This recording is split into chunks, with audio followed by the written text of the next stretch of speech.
네, 반갑습니다. AUK 전담 교수, 친절한 교수 홍영진 CFP입니다. 자, 오늘부터는 우리 모듈2의 투자 설계를 함께 공부하도록 하겠는데요.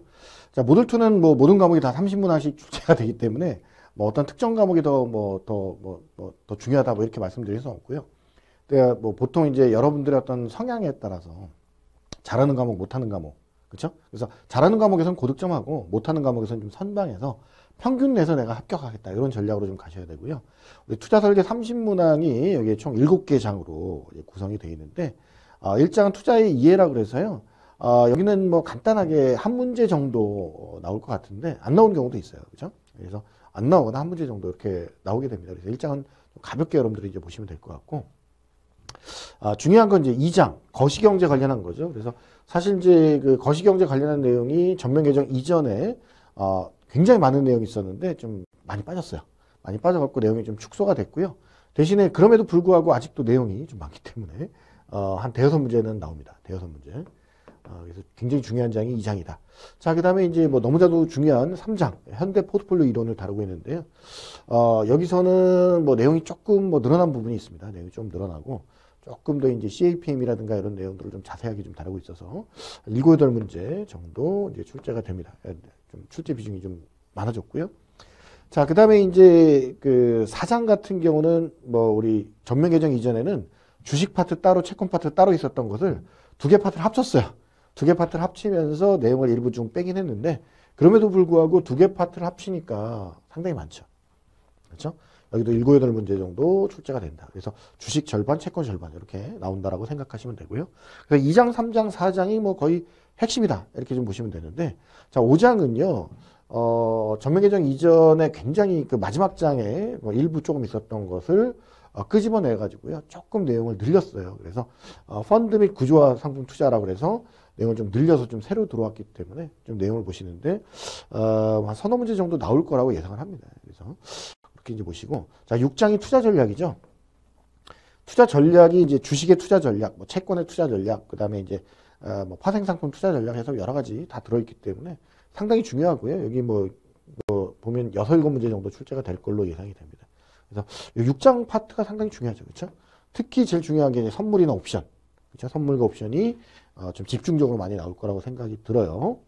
그 다음에 7장 대체자산 투자는 어떤 부분이 좀 새로 들어왔기 때문에 뭐 여기는 한 2문제 내외 정도 나올 수 있을 것 같은데 자, 일단 전반적으로 보면 여러분들이 좀 집중해서 좀 공부하실 것들은 이제 2장, 3장, 4장, 6장 이렇게 좀 말씀드리고요.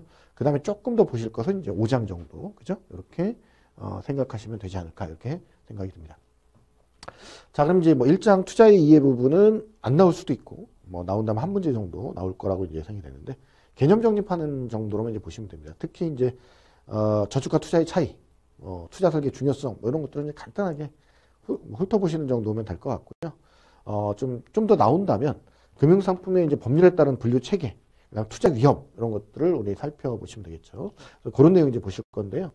자, 일단 금소법에 따라서 상품을 분류할 수 있어요. 금융 상품을 우리 금소법에 따르면 어떻게 분류가 됩니까? 예금성, 대출성, 투자성, 보장성 이렇게 이제 분류가 되는 거죠. 자, 그래서 이렇게 그 금소법에 따라서 이렇게 분류가 된다. 그렇죠? 그럼 우리 투자 설계 입장에서는 뭐 예금성 상품하고 투자성 상품 위주로 이제 보게 되고요. 자, 그 다음에 이제 이 투자성 상품이라고 하는 것들은 이 가격 변동에 따라서 수익률이 자꾸 이제 변동이 되니까 이걸 우리가 뭐라고 불러요? 실적 배당 상품 이렇게 이제 부르는 거죠. 그렇죠? 그래서 이런 방식으로 이제 구분할 수 있다. 자, 두 번째는 세제 혜택에 따라 이제 분류가 될 수 있겠죠. 그렇죠? 그래서 보통 우리가 금융 상품에서 생기는 소득이 뭐예요? 이자 소득과 배당 소득이 있는데 이걸 우리가 묶어서 이제 금융 소득이라고 부르는 거죠. 그러면 금융소득에서는 우리 세금이 소득세 14%, 그 다음에 거기다 이제 10% 부과되는 지방소득세 1.4% 해서 총 15.4%에서 연료 이제 원천징수가 되는 거고요. 여러분들 많이들 아시겠지만 금융소득이 얼마?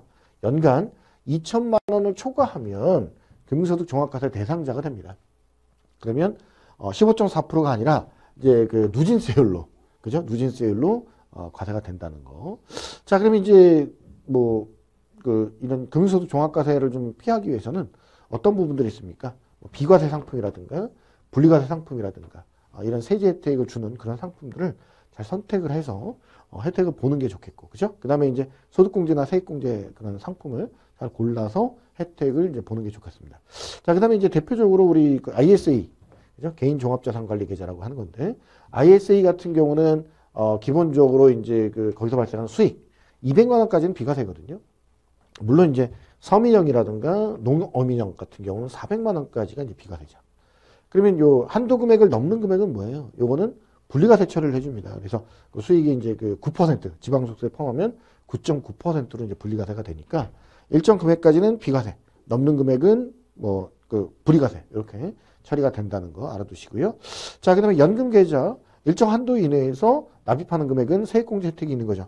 일정 한도가 연금저축 600, 그다음에 연금계좌 전체를 통해서 900 이렇게 되는 거고요. 그다음에 이제 그 55세 이후에 연금으로 수령할 때 일단 그 연간 1,200만 원까지는 3.3에서 5.5%까지 지방소득세 포함해서 세율로 이제 분리과세 할 수 있고요. 그다음에 이제 우리 1,200만 원 초과하는 경우에는 15%로 그러니까 지방소득세 포함하면 16.5%죠. 그렇죠? 그러니까 여기는 지방소득세 포함하고 여기는 지방소득세 제외하고 지금 얘기를 하고 있기 때문에 저자분이 좀 약간 일관성이 없는데 어찌됐건 간에 분리과세와 종합과세를 선택할 수 있어요. 그렇죠? 그래서 이런 부분들 이렇게 세제 혜택에 따라서 이렇게 분류가 가능하다. 자, 그다음에 예금자 보호 대상 여부에 따라서도 이제 분류할 수 있죠. 그죠? 예금자 보호는 뭡니까? 금융기관이 망한 거예요. 영업정지라든가 파산이라든가 예금을 못 주잖아요. 그죠? 예, 그러면 어떻게 합니까? 이제 고객들 보호를 위해서 예금자 보호법에 따라서 뭐 그 예금과 이자에 대해서 일정한 금액 한도로 예금보험공사가 지급하는 금액이죠. 그래서 요거는 원금과 이자를 합산해서 1인당 최고 세전 5천만 원까지 지급 보장이 되는 거고요.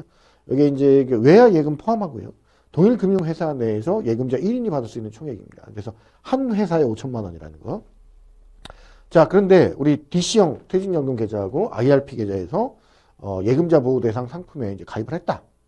그러면 여기 있는 예금자 보호 대상 상품과 별도로 5천만 원이 별도로 적용되는 거고요.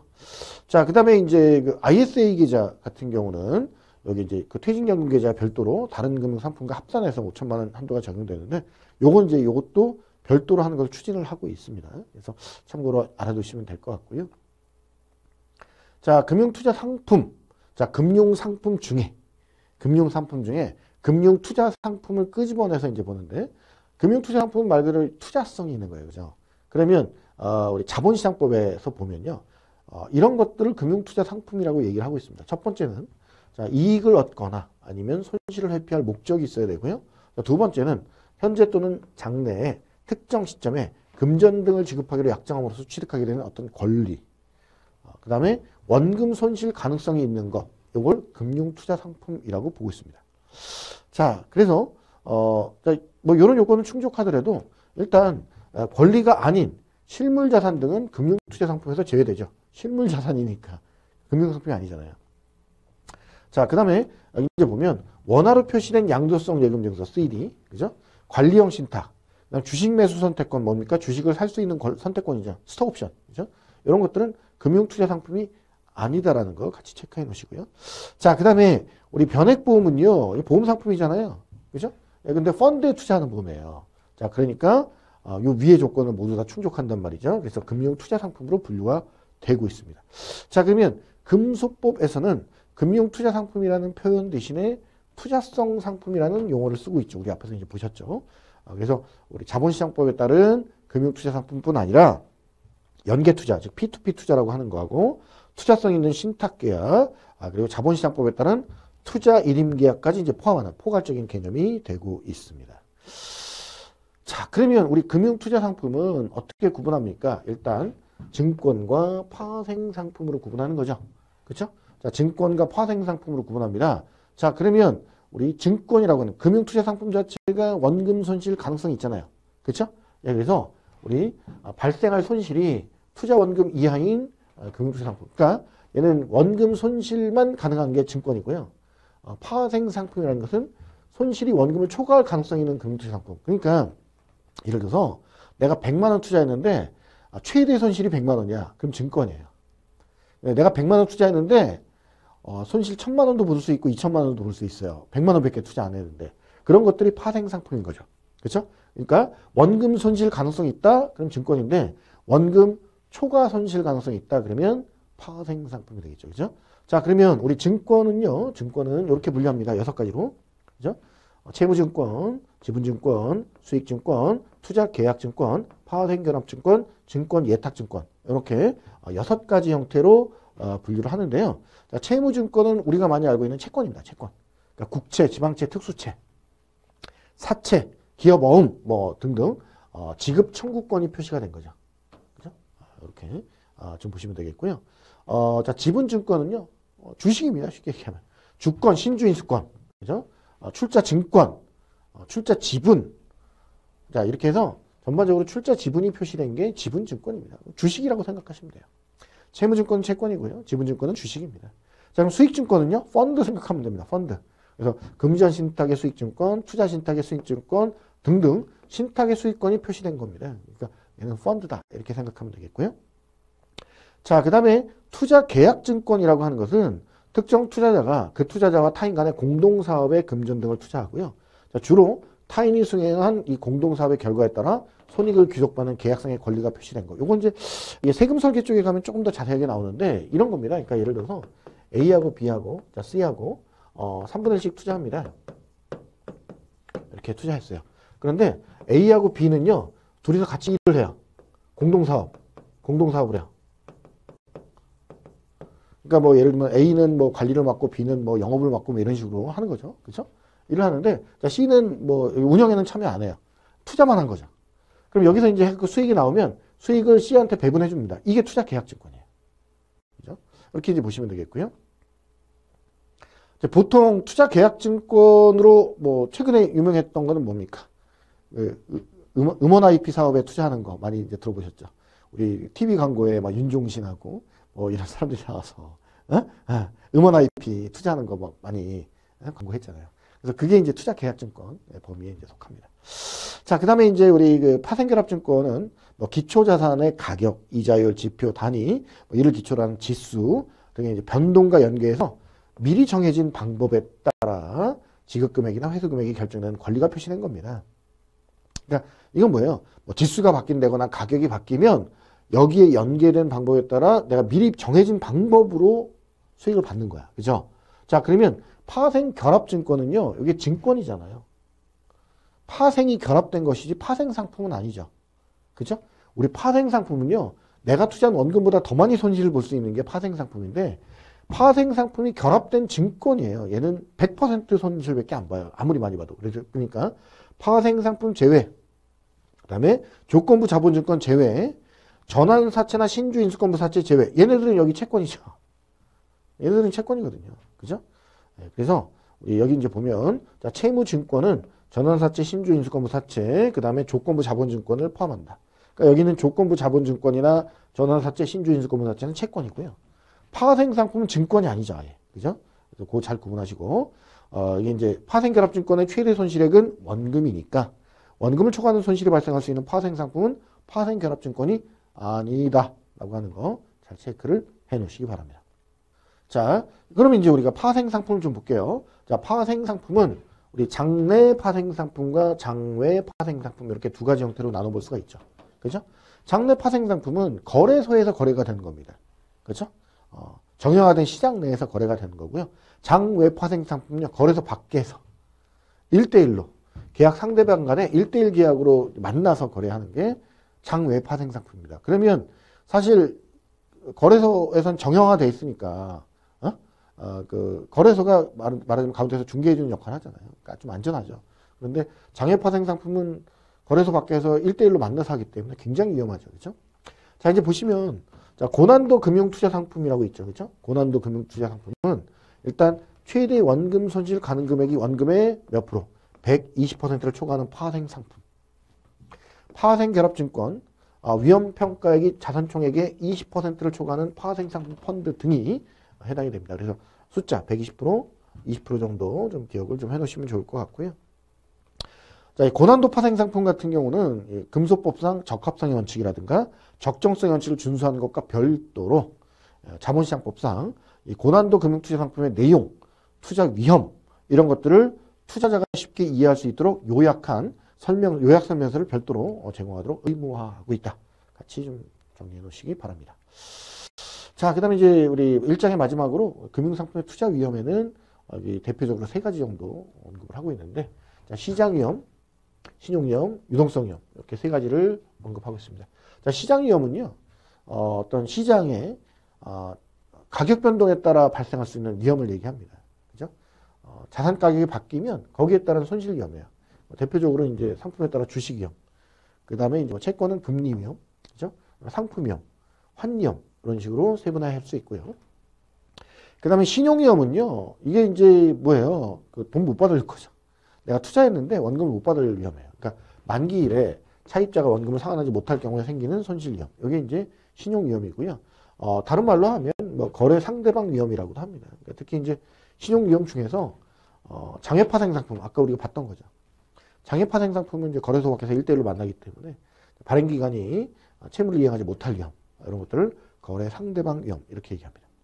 자, 그 다음에 이제 국가의 신용위험. 이걸 국가위험이라고 하기도 하고, 소버린 리스크라고도 하고 있습니다. 자, 그 다음에 유동성이 뭡니까? 우리 유동성 그러면, 가격에 영향을 주지 않으면서 즉시 돈으로 바꿀 수 있는 거, 현금화할 수 있는 거. 여기 이제 유동성인데, 우리 유동성은 뭐 현금이 가장 유동성이 높죠. 현금 들고 있으면 그거 자체가 유동성이에요. 그렇죠? 예, 그런데 우리가 이제 뭐 예금 같은 경우는 어때요? 보통 예금은 그냥 인출하면 되는데, 그렇죠? 근데 정기예금 같은 경우는 어때요? 만기가 정해져 있죠. 만기가 정해져 있기 때문에 그 전에 돈을 인출하면 뭐 예를 들면 금리가 낮아진다거나 불이익이 있어요. 그래서 우리도 정기예금은 유동성이 떨어진다. 이렇게 좀 보시면 되겠고요. 자, 그 다음에 별도로 자, 부채보다 내가 자산이 많단 말이죠. 그러면 자산으로 부채를 갚으면 되잖아요. 그렇죠? 그런데 그렇지 못한 경우가 생겨요. 그러니까 자산이 부채보다 많음에도 불구하고 부도가 나는 경우 있죠. 그렇죠? 그래서 이건 뭐예요? 부채를 만기에 상환하지 못하는 신용 위험은 낮아요. 그렇죠? 그런데 보유 자산의 현금 흐름과 부채 상환 일정이 안 맞는 거죠. 그래서 일시적으로 지급 불능 위험에 직면할 수 있다는 거예요. 자, 그러니까 자산이 부채보다 훨씬 더 많음에도 불구하고 지금 자산에서 생기는 현금 흐름이 들어올 돈이 지금 안 들어왔어. 막혀갖고 뭐가. 지금 오늘 그 부채를 내가 상환해야 되는데. 그쵸? 그래서 일정이 서로 맞지 않았다. 이걸 미스매치라고 하죠. 미스매치. 미스매치 위험은 자산과 부채의 그 만기 불일치 때문에 생기는 겁니다. 그러니까 자산에서 만기금 찾아갖고 부채를 갚으면 되는데 둘이 안 맞는 거예요. 그래서 얘는 뭐 때문에 생긴 거예요? 유동성 때문이죠. 그래서 보유한 자산의 유동성이 낮아서 생기는 위험이라고 이제 볼 수 있다. 그래서 이 미스매치 위험을 뭐 다른 위험에다 갖다 붙이면 틀린다. 이렇게 정리를 해두시면 되겠습니다. 자, 1장은 이렇게 이제 가볍게 보시고요. 자, 다음 시간에는 우리 2장 거시경제 내용을 살펴보도록 하겠습니다.